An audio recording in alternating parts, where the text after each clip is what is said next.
Yo, c'est Kazin, j'espère que vous allez bien. Et oui, malgré que je suis en ce moment sur les ouvertures et puis sur l'Orcana et j'ai bien envie de faire un deck et puis de commencer à jouer un petit peu, ça peut être très sympa et je vais vous partager ça en vidéo.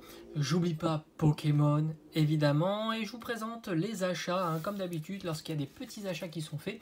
Je vous les présente tout simplement.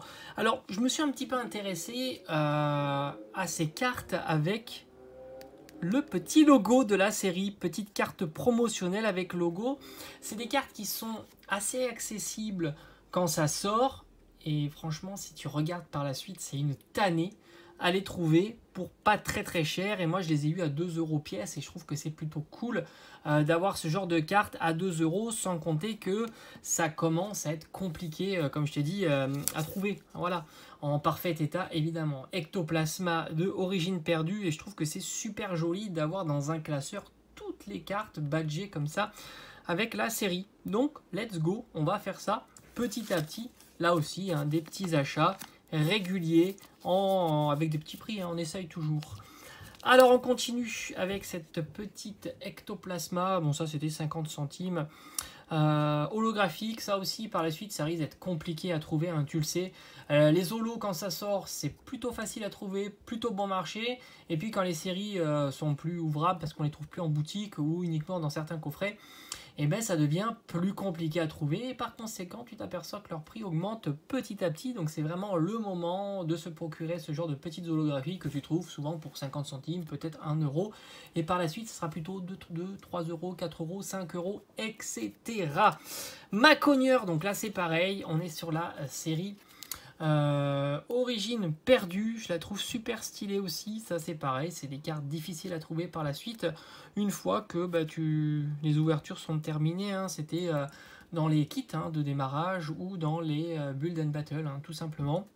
Donc c'est plutôt très cool. Et on continue avec une petite carte promotionnelle, non pas promotionnelle, une petite carte holographique à 50 centimes. Elle n'est pas en super état, mais je l'avais pas et je me suis dit c'était l'occasion. Alors en même temps que je parle, je suis en train de chercher mon classeur parce que la prochaine je vais la mettre directement dans mon classeur. Voilà, donc il faut que je cherche ça tout simplement. Voilà, parce que c'est une TG et ça fait. Oh, je me suis spoilé celle-ci. On la verra après. Et une petite TG de Melocric V. Alors je me souviens plus exactement, mais on tourne aux alentours de 6 euros. Ça reste une TG ultra bon marché avec bidule là derrière. Comment il s'appelle Scout. Voilà, donc ça je vous l'avais dit, j'en ai parlé régulièrement, ce sont des petites TG qui ne valent pas très cher.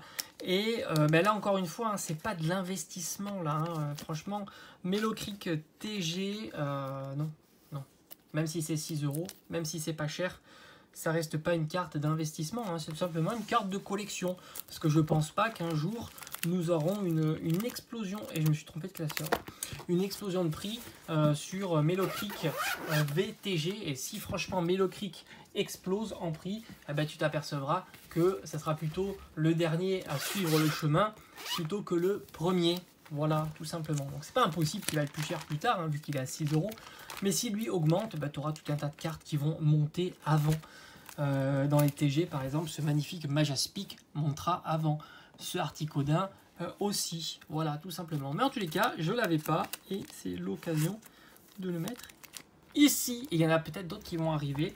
Je me souviens plus trop hein, avec les commandes, tout ça. Et il y en a pas mal qui sont sympas, dont le Chiffours. Tout simplement. Donc ça aussi, Chiffours. Chiffours, c'est pas cher.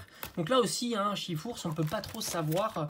J'ai envie de te dire si c'est un investissement. Chiffours, c'est un investissement un peu spéculatif. Parce que bon, il n'est pas très populaire en ce moment. Et enfin, on attaque avec la dernière carte qui est une Prime. C'est l'occasion pour moi de vous remontrer un petit peu toutes ces beautés. J'aime beaucoup les cartes Prime, hein, vous le savez. Hop, il y en a d'autres qui vont arriver de très belles. Celle-ci, elle était pas chère, elle n'était pas en super bon état.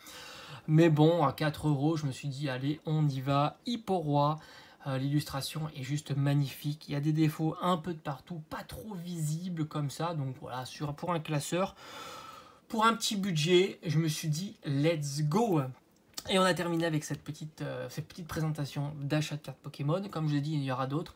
Mais c'est vrai qu'en ce moment, je suis un petit peu sur tous les tableaux. Et ben voilà, vous le savez, on partage la collection. On est sur plusieurs TCG. Allez, j'espère que cette vidéo t'aura plu. Il faut que je range tout ça maintenant. Et on se dit à bientôt sur la chaîne. Allez, ciao, ciao. Et une Prime de plus dans la collection. Allez, à bientôt. Ciao, ciao.